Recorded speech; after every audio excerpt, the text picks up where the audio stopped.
Jasmine is on the wrong side of everything. And you know who else is on the wrong side of everything? That would be the ladies on The View. The View, which frankly, I think is on its last legs. I really do. I think Whoopi's in the middle of contract negotiations. She's trying to be careful and she's trying to be quiet.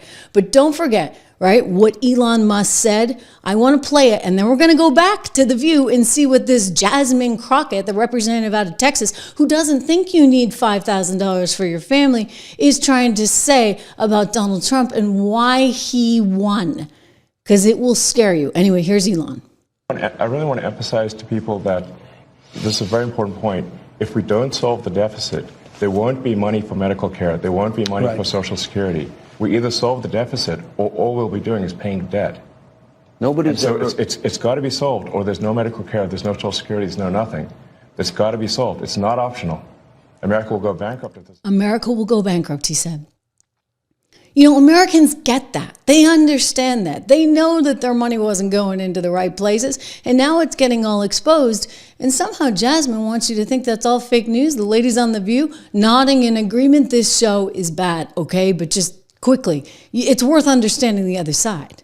He right now has a 53% approval rating. It's higher than it's ever been. 70% believe that he's fulfilling his promises, and 45% believe Democrats should be more moderate. What do you take away? I think there's a lot to make of those numbers, but what's your takeaway from that? My takeaway is just like the election. We've got to do better at education. People don't understand, but you will understand when those hospitals in rural America start closing down even more. You will understand when you don't have your Social Security. You will understand when your Medicaid, your Medicare goes away. You will understand as planes continue to fall out of the sky. Soon you will understand why it's important to maybe have somebody that isn't loud and ridiculous, and maybe Sleepy Joe is what we wanted because we could at least sleep at night. Yeah. Whoa. Okay, so first of all, the planes falling out of the sky. Interesting how she's trying to pin that on Donald Trump.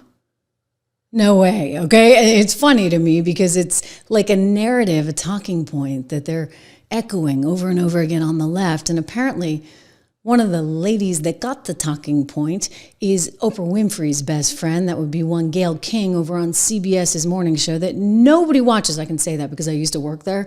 And I call people and say, well, will you come on the show?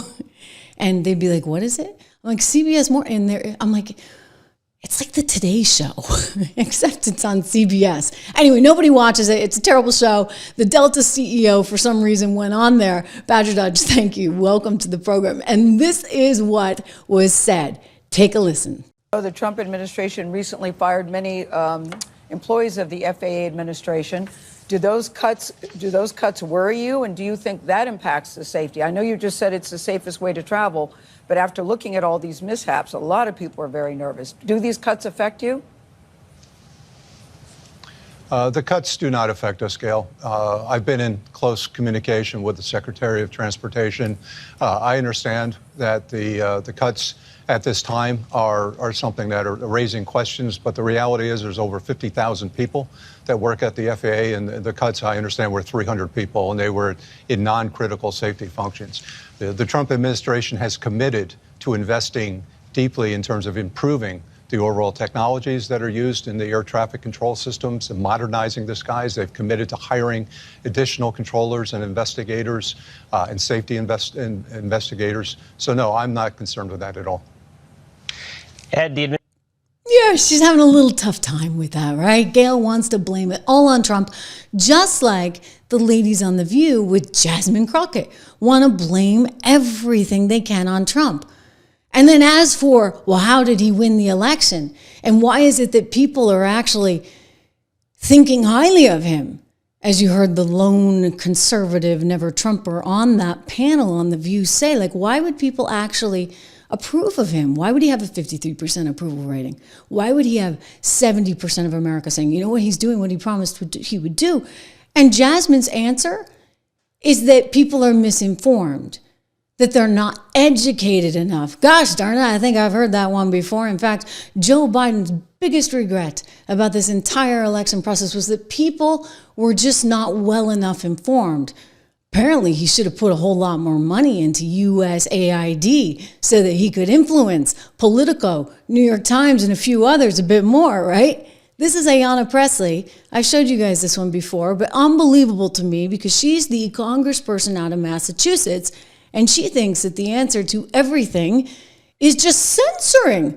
I mean, they're like in love with what's going on in Germany. You know, you post a meme and suddenly you got a SWAT team at your door. Ayanna Pressley saying, we just need to censor people and we'll work with somebody who will censor the American people. I'm not making this up. Watch. Look, let me tell you something. I'll take a bit of umbrage here. I'll speak on behalf of my colleagues. I think I can say we are all willing to work with anyone who's serious about doing the work of censoring the American people and advancing progress. But they are not serious. It's kind of sick, right? Like, it's sort of sick. They're saying Donald Trump is succeeding right now because the people are too stupid.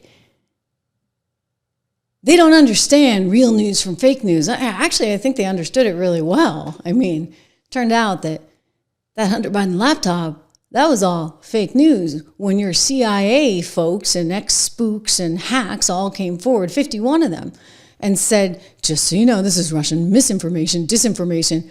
Well, they were the ones with they were the U.S. misinformation. Think about what they were doing.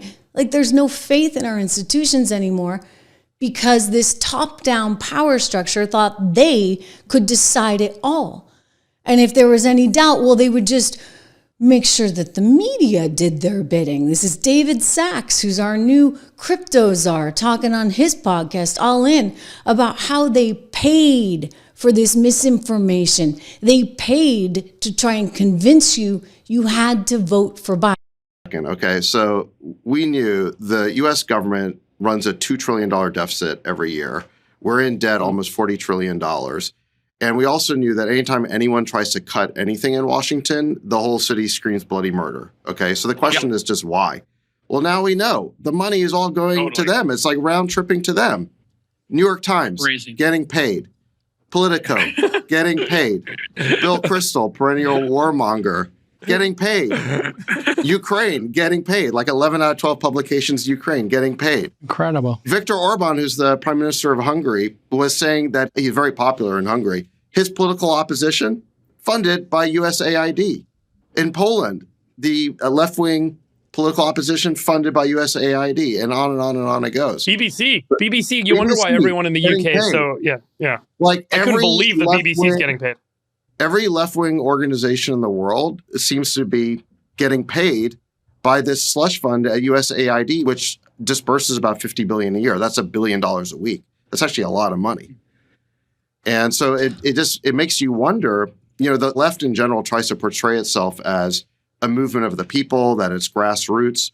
This is the exact opposite. This is AstroTurf. This is basically money coming from the top down out of Washington to fund all of these groups, maybe not even in the United States, like all over the world. So it makes you wonder, what is the real level of local support for these left-wing policies all over the world? There's no support. There's no support at all. I mean, maybe among some little fringe, you know, the academic type with their PhDs in transgender study. There's no support for any of this. It's all coming undone. Every bit of it. I'm in there slashing. It's pretty darn good. And you know what? For those that are like, okay, maybe they're going too far, here's a good headline for you. Take a look at this. Daily Mail first reported it. Security fraud expert now leads the agency. This is amazing. He was fired because he was working with Doge, and this social security fraud expert is now leading. He's now in charge of the agency. I mean, this is incredible, you guys, right? So he's like, I confess, I helped Doge. And what happened? His boss fired him. And then Donald Trump found out about it. And he brought him back, and now he's running the whole thing. So it shows you, you know what, if you're on the right page and you want to do the right thing and you want to expose the fraud, then you have a future. Elon Musk tweeting this story out saying there are good people in government who want to eliminate fraud and waste. Amazingly, Leland was fired by the Social Security Administration's upper management for trying to help Doge find the taxpayer savings. I mean, can you believe that?